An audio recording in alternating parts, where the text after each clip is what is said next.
It's the backbone of modern life. It's in the food we eat, the houses we live in, and the cars we drive. One of the most important commodities in the world, oil. But what if it all suddenly disappeared? Martial law has been declared to deal with the emergency. Food shipments are being delivered to New York. Hundreds of thousands are on the move. They say the cities are growing too dangerous. What might happen to our cities, our food, our very way of life?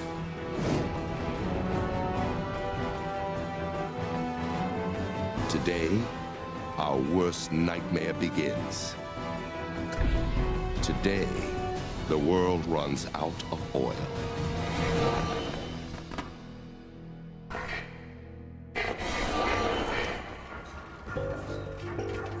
Oil. For 150 years, we've been extracting it from the ground.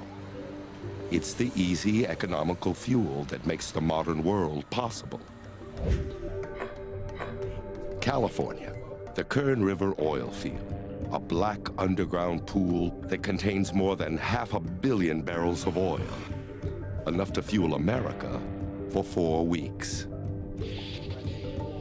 1 minute from now, it's all going to disappear. Around the world, the same thing will happen.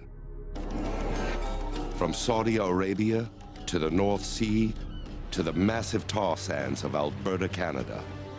All the oil that drives our cars, flies our planes, powers our factories, even the oil below the ground, is about to vanish.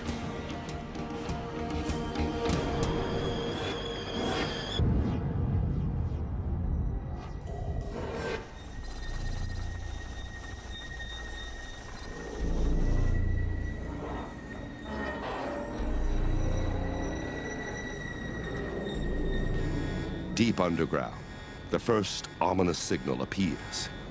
There's something going on. I gotta go. Yeah, going on. We've already taken more than 1 trillion barrels of oil from the Earth. Still nothing. Another trillion should be left. What's going on? I have no idea what's going on. Yesterday, this refinery processed 300,000 barrels of oil. But today, there's nothing.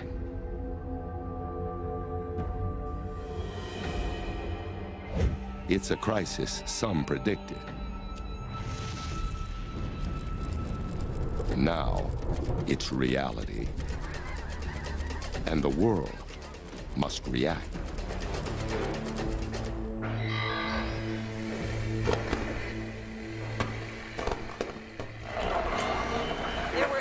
Of 1 trillion barrels of accessible untapped oil, but scientists are now confirming that it's all gone. Around the world, from Saudi Arabia to Alaska, the oil below the ground has disappeared.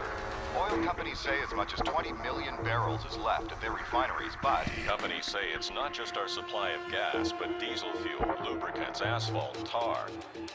All of the products that are made from oil will be severely affected if we can't find more oil. Thousands of tankers carrying millions of barrels of oil are on the move.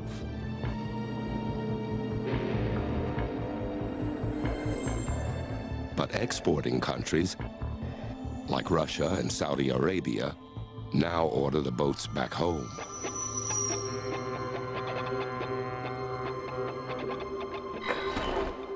To the U.S., it's a huge blow. It imports more oil than any other country in the world. Every day, the U.S. produces over 8 million barrels of oil, but it consumes more than twice that amount. Now, we're 8 million barrels short and growing. There are reports of long lines at gas stations as people try to stock up. Expect 2 to 3 hour delays.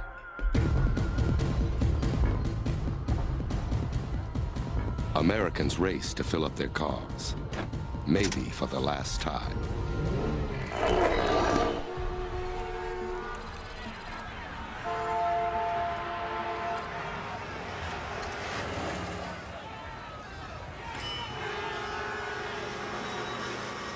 In 1973, the oil embargo caused some American stations to run out of gas. But this situation is far worse. Over 100,000 gas stations across the country are being pumped dry.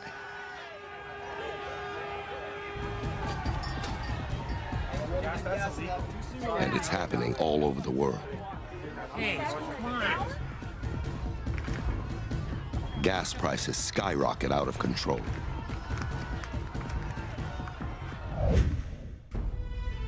Many countries have oil in reserve.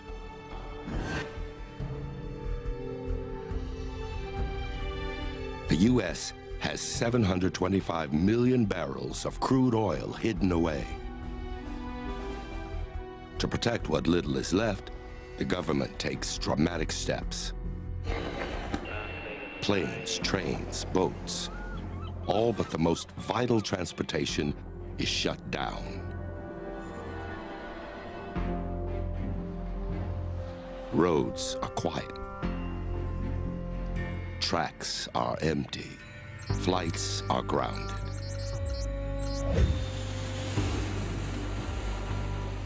The 4 million people flying today are now stranded. And so are hundreds of thousands of tons of cargo. Airports are chaotic.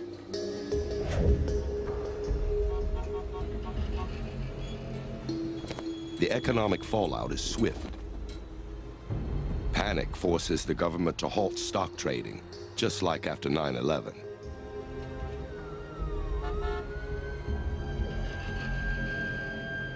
$2 trillion of oil stock is now worthless.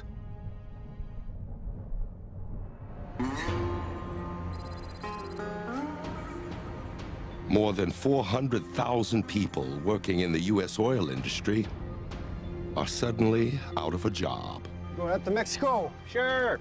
All right. They try to get home All right, let's move. any way they can.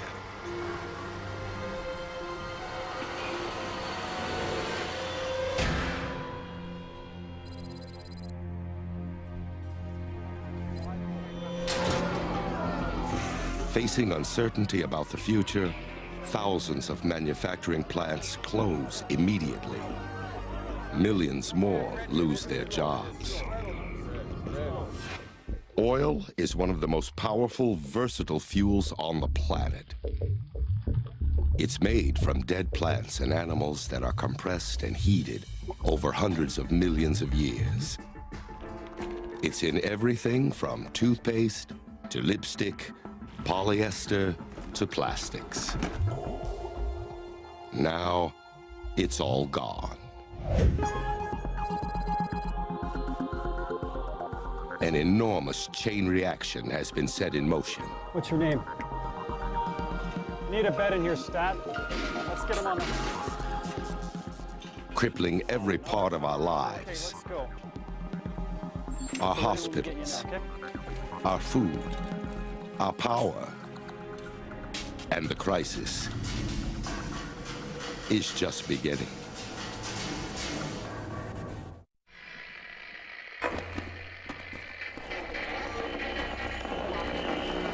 Martial law has been declared. The National Guard is now patrolling downtown Washington and Los Angeles. EU leaders in Strasbourg are sending 100 million barrels of oil to England. Stock markets from Tokyo to New York remain closed. Unemployment is over 30%.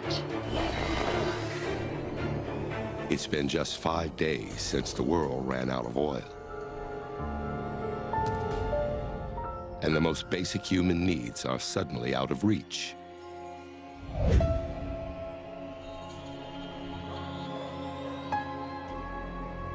Food terminals across North America are closed. In California, Each day, 1,300 trucks used to leave the state carrying fresh fruits and vegetables to deliver to grocery store shelves across the country.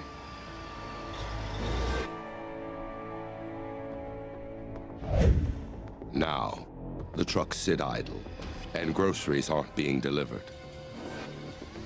New York and other big cities are hit hardest. It takes on average about 1 football field of farmland to raise enough food for just one person for 1 year. Without oil fuel transportation, it's nearly impossible to feed a city of millions. A quick trip to the grocery now takes hours. Armed guards are posted at every store. Before the crisis, 30% of fresh fruits and vegetables didn't make it onto shelves because of small imperfections. Now, everything is up for grabs. Almost a quarter of our produce comes from other countries.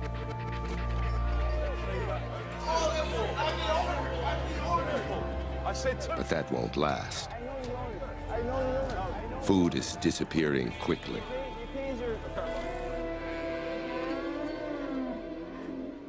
Farms have too many mouths to feed. An adult cow eats 100 pounds of feed a day. A pig needs 8 pounds. In an ironic twist, animals once raised for food are now facing starvation. The fragile power system is falling into darkness.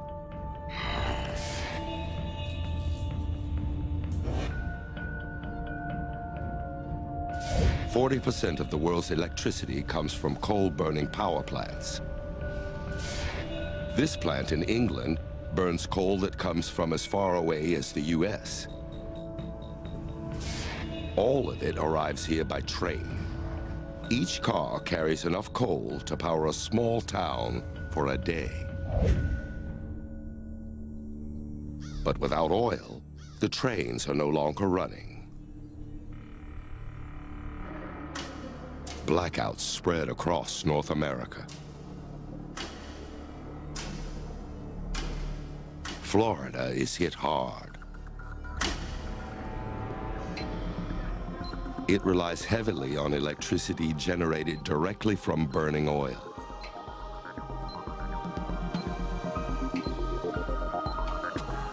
Its big city hospitals are equipped with emergency backup generators, but even they run on diesel fuel. A Miami hospital is on its last tank of diesel. There's only enough to last 8 more hours. In San Francisco, law and order is breaking down.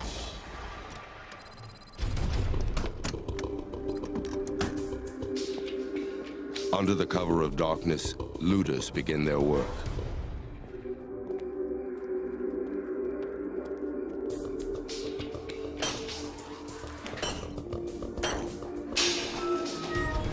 People are desperate.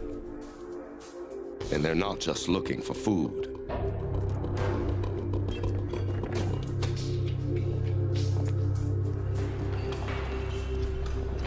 Grease. Diesel. Yeah. We can use this. Diesel engines can run on cooking oil, new or used. This is what we need. An average car needs around 10 gallons of gas to travel 300 miles. Liquid gold. Diesel engines are 30% more efficient.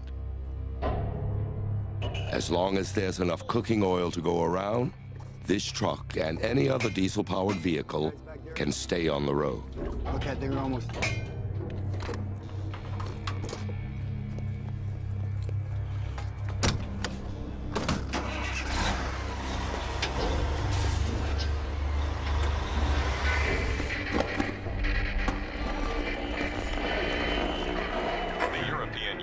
has taken control of the airports and rail lines.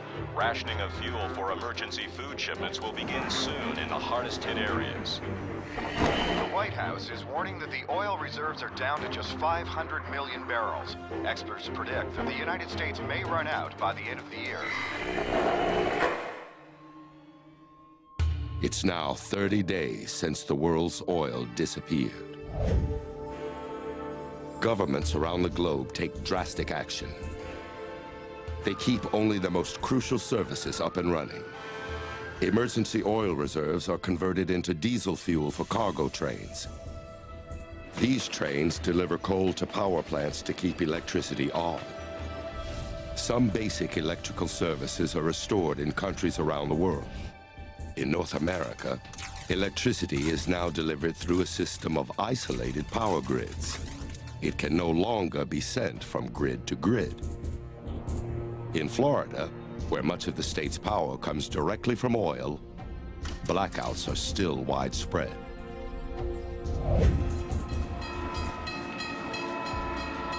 Emergency fuel gets passenger trains rolling again.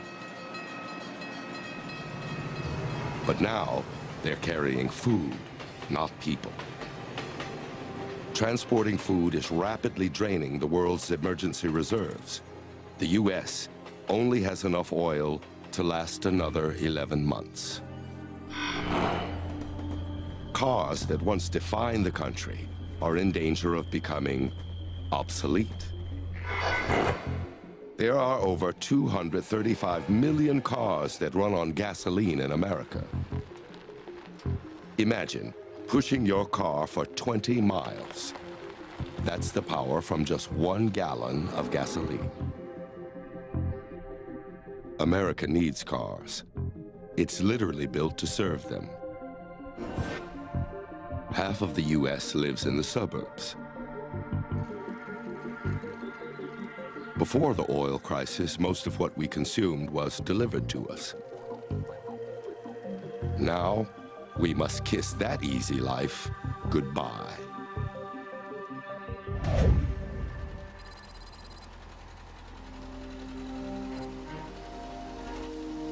Americans are desperate for an alternative. In the Midwest, 400,000 farmers plant a new crop. These fields once grew different fruits and vegetables. Now, there's only soybeans. Oil can be extracted from soybeans and turned into diesel fuel. And there are other options. 150 million acres of land is now devoted to growing corn for ethanol, a fuel alternative for gas-powered cars.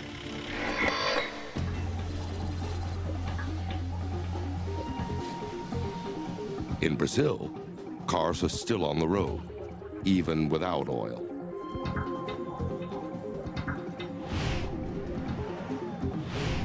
Here, cars and trucks are running on ethanol made from sugarcane. North America is decades behind. But there's still hope that the end of oil may not be the end of the line.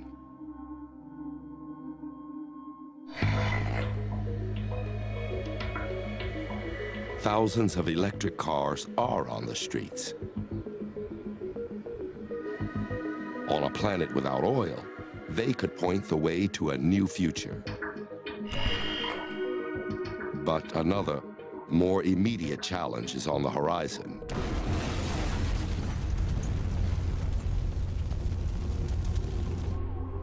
A dark and dangerous winter.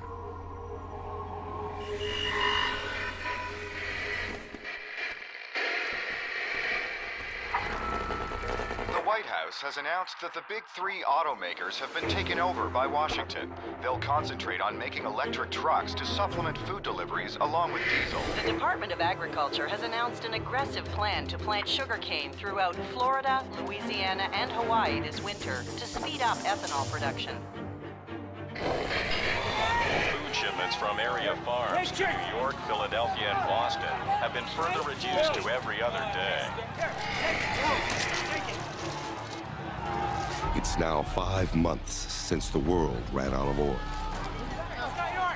In big cities throughout the U.S., food terminals are closed. Hungry people don't have enough to eat. Long lines form at train stations awaiting food shipments.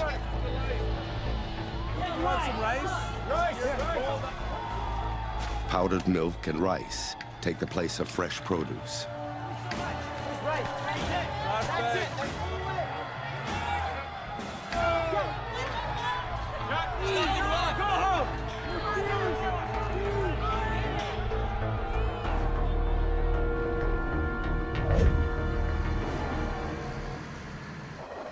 Coal deliveries, fire trucks, and other essential services are still receiving fuel from emergency reserves, for now.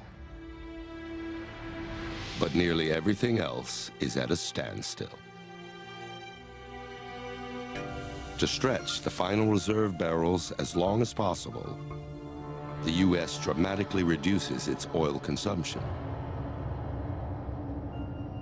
Even so, in a few months, there won't be enough oil for any food deliveries at all.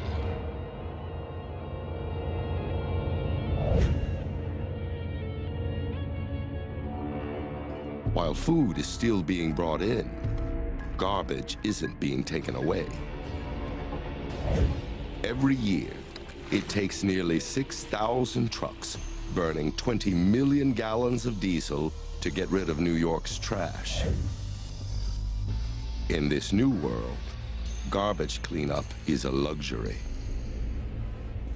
Even with blackouts, growing hunger, and a looming winter, North America is doing better than most.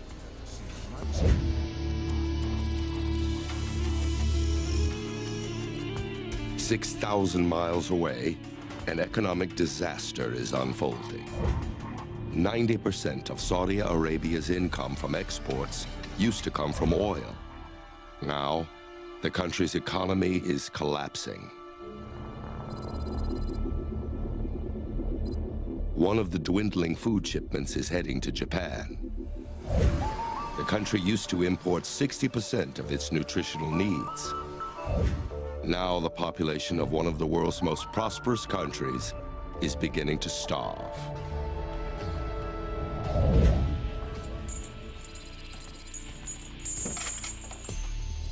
Back in the US, people are getting desperate, and they aren't waiting on the government for answers.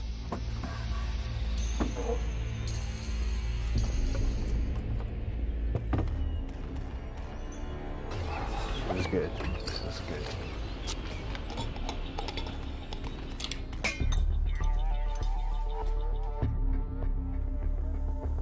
Garages and basements are now makeshift laboratories. Ready for next one?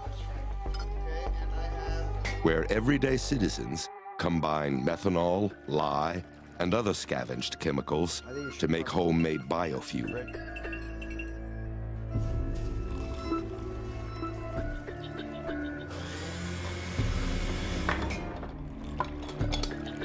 I think this one's ready and you can get... It's a dangerous gamble, but if it pays off, it could fuel an escape out of the city. All right, I need the funnel. Yeah. But this do-it-yourself solution only works on diesel cars, and only for a little while.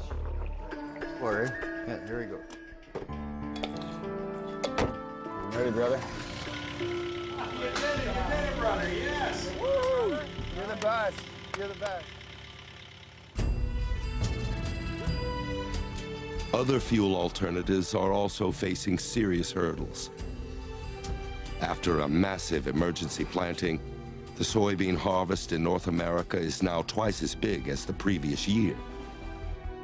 It's producing more than 500 million gallons of biodiesel. But that's still less than 1% of the diesel North America used each year before oil disappeared. And there won't be any more shipments until the next harvest. More and more corn is being planted to produce ethanol. But governments around the world face a brutal choice. Should next year's crop be used for fuel or food?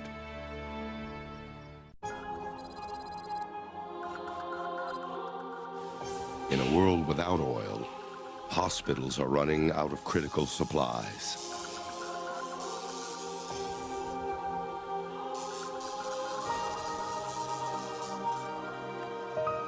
Rubber gloves, drugs, lubricants, plastic gowns, they're all made from oil. Without them, drug-resistant infections are spreading quickly.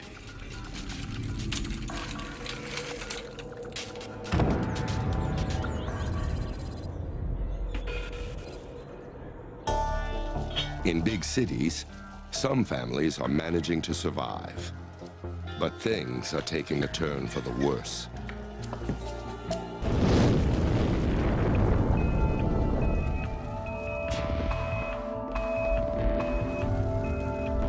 Electrical transformer fires that used to be a minor nuisance now spell major disaster.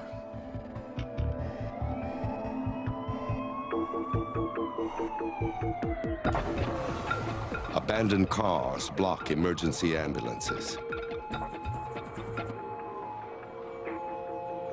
And to make matters worse, winter's coming. Put in all your winters. For millions, it's time to make a decision. Hunker down in a crowded, dangerous city, or get out.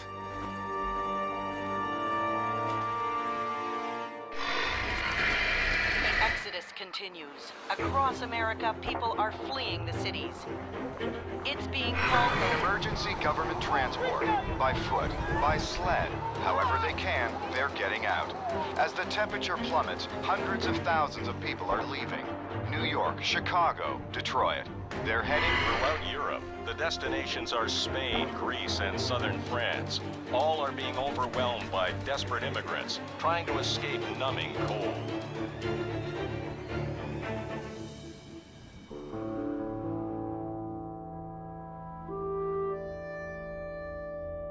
The refugees leave behind millions of cars. Even vehicles running on cooking oil are abandoned. Now that it's cold, their oil is thick and sludgy. It clogs the fuel lines and engines, making them useless. No people, no fuel, no food. Northern cities become quiet islands of concrete and glass, surrounded by ice and snow.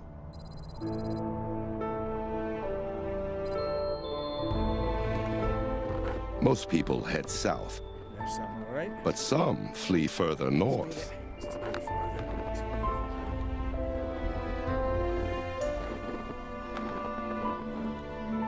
2 cans of sliced They potatoes. stockpile non-perishable food to get them through the cold weather. But they're limited to what little they could carry. They resort to hunting and trapping food to survive. Coming out.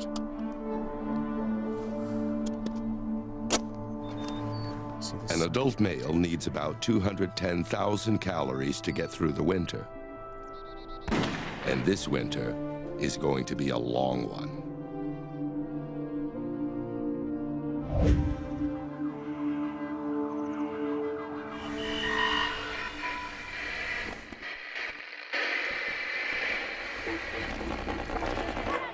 It's a famine worse than the mid-1980s when 1 million died. Experts believe the death toll could reach 20 million. The government has announced the emergency oil reserves have fallen to less than 250 million barrels. 2 of the 4 installations are... It's 1 year since the end of oil. The U.S. is increasingly isolated. West Coast ports that used to move nearly 2 million tons of material a day are now eerily silent.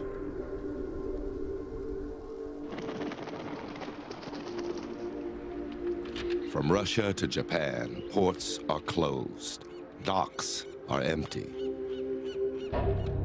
International trade is virtually over. Brand new cars will never be driven.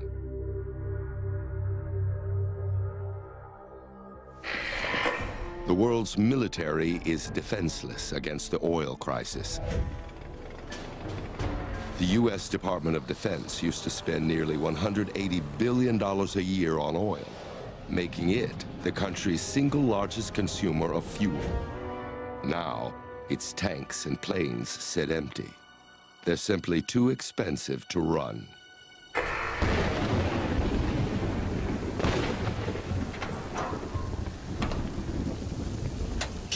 Emergency vehicles take priority. They now use simple conversion systems to run on ethanol to keep life-saving services up and running.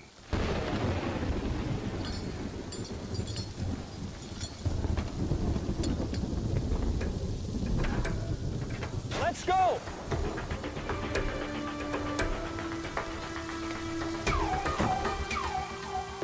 But plants grow slowly, and the demand for fuel grows quicker by the day. It's leading to tough decisions.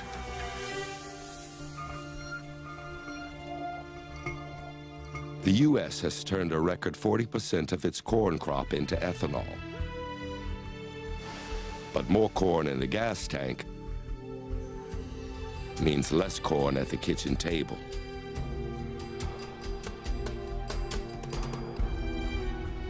And the nation is hungry. And ethanol isn't making much of a dent. Not everyone's back on the road. Fewer cars are a blessing for some. Before, hundreds of millions of animals were killed on highways. Now, populations of moose, deer, even frogs explode.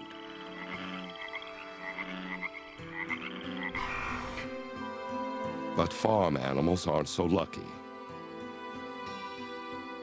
Farms no longer get deliveries of feed. Farmyards are abandoned.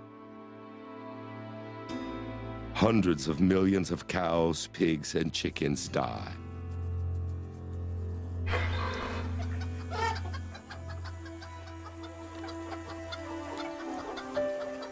The hands of time seem to slowly move backwards. As factory farms collapse, many people return to a simpler way of life.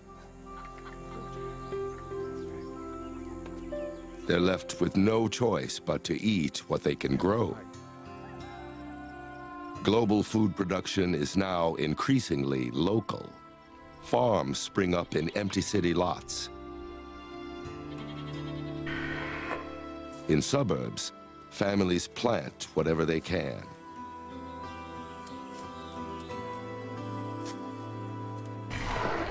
A Category 5 hurricane has devastated Miami. Thousands are feared dead. When Katrina smashed into New Orleans in 2005, the cleanup continued for years. But in Miami, there's no fuel to rebuild. Without oil, there's no bouncing back from disaster. The influenza outbreak continues to rip through America. Los Angeles, Miami, Houston, all are still struggling. Quarantine zones are being created. The Center for Disease Control say the death toll may be as high as 200,000. I think this is clear. It's Caleb. Hang on. Hospitals are in high demand, but nearly impossible to reach. Come on, Ian. Some people have saved gasoline for an emergency trip like this. But there's a bump in the road. Hoarding gasoline doesn't work. The chemicals that once kept it fresh now degrade the gasoline. After a year, this fuel goes bad. What's going on? Run.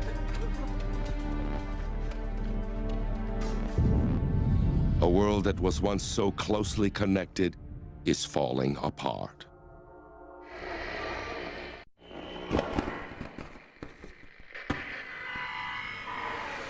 The price of lithium, needed for thousands of electric batteries, has soared again, as much as 300%. The abdication of the Saudi royal family is a shock. Immigration unrest in Spain and Portugal. New York has declared a state of emergency to deal with a chronic food.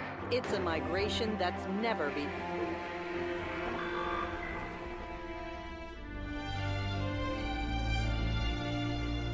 It's been 10 years since the world's supply of oil disappeared.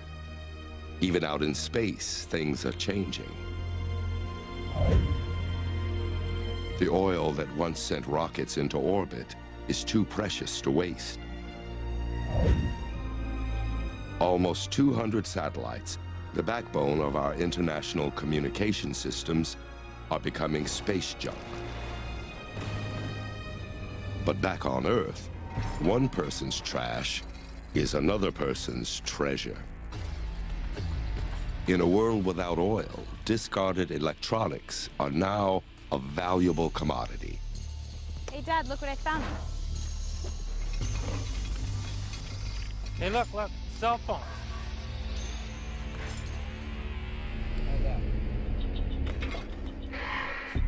A ton of used cell phones contains almost 10 ounces of gold, nearly 300 pounds of copper, and over 6 pounds of silver, vital materials in a world where trade has stopped. Hey, Dad, I think there's some gold in that. Oh, yeah.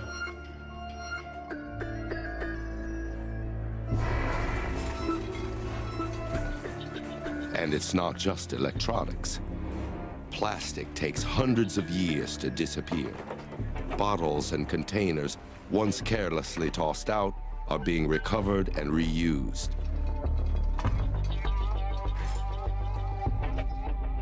People are recycling in ways small and large.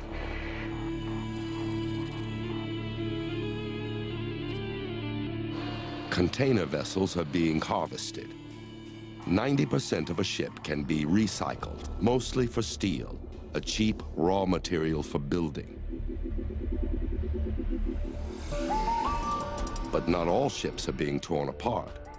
Hundreds of boats are running on biodiesel. This ship is carrying the first delivery of lithium to North America.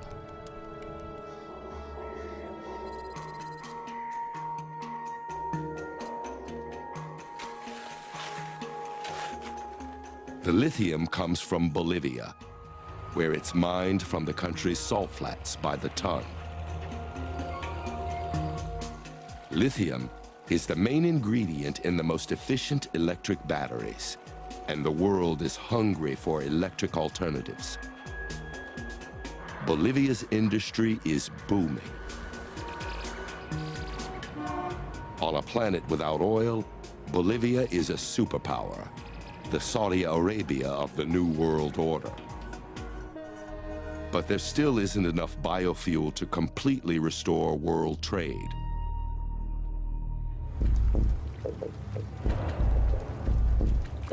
But there's hope in algae. Algae can be processed into oil and produce 30 times more energy per acre than other biofuels. It's completely renewable and requires very little fertilizer. 10 years after oil, 10 billion gallons of biofuel made from algae are in use. But that's still not enough biofuel to get us back in the air. Commercial flying for cargo and for passengers is still way too expensive. 34 million passengers used to come through this airport every year. Now, it's silent. Other transportation is filling the void left behind.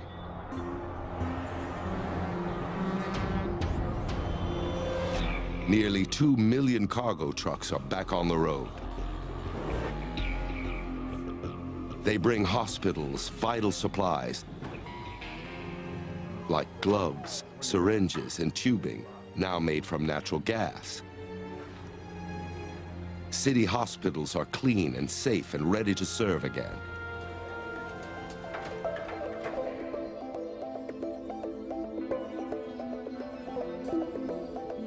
Back home, the modern house has gone through a revolution.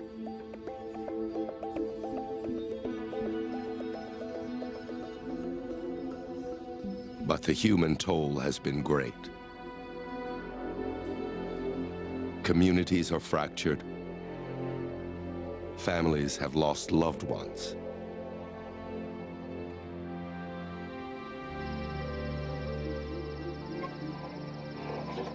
Experts warn that the levels of natural gas are dropping, and there are also warnings that we're rapidly consuming the global coal reserves. The coal... It's better. Yeah. The world is struggling to find a new balance, and it could take decades.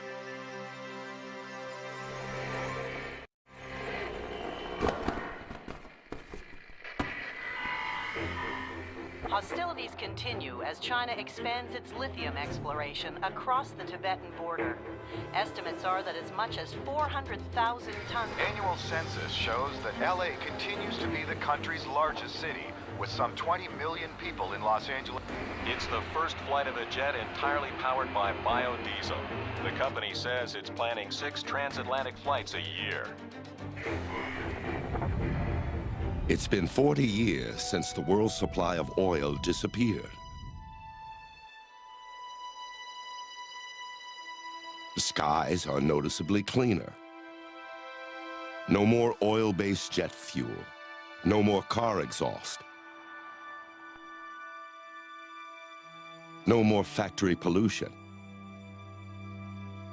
In Canada, the US, and Mexico alone, 3.5 billion tons of toxic pollutants have vanished every year since the global oil supply ran dry. In North America, people are venturing back into northern cities. They're transforming the ruined roads and buildings. Abandoned apartments become greenhouses. People are farming in downtown New York.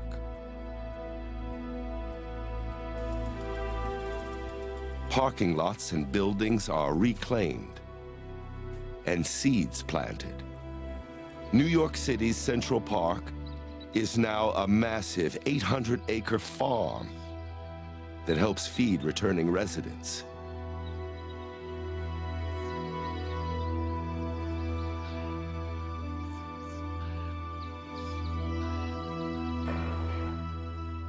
The days of mass food delivery to the suburbs are over.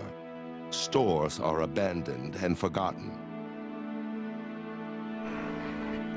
Gasoline is completely gone. The emergency oil reserves are empty. There are a few cars left on the road, but they're much different than before. Average cars used to weigh 4,000 pounds.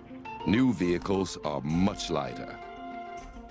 Their bodies are no longer made from metal. They're made from lighter materials like carbon fiber instead. And they're powered by electricity. Helmet, man. Oh, it's right there. But these cars are pricey, and the lithium to power their batteries is still in short supply. Large fleets of container ships and trucks are moving again.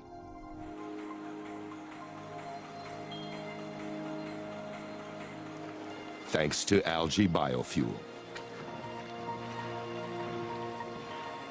In North America, huge new bioreactors are converting 10 million acres of algae into all the fuel the country needs. After it's processed, it's pumped through the very pipelines once used to move oil around the world. Electricity is driving transportation.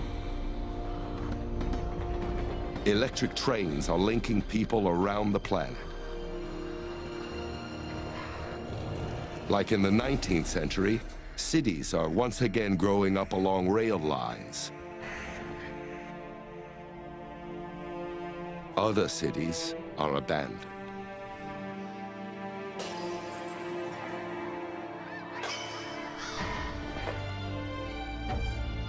Oil fueled an enormous boom around the world.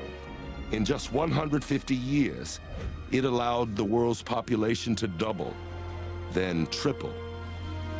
Food production exploded. World trade expanded.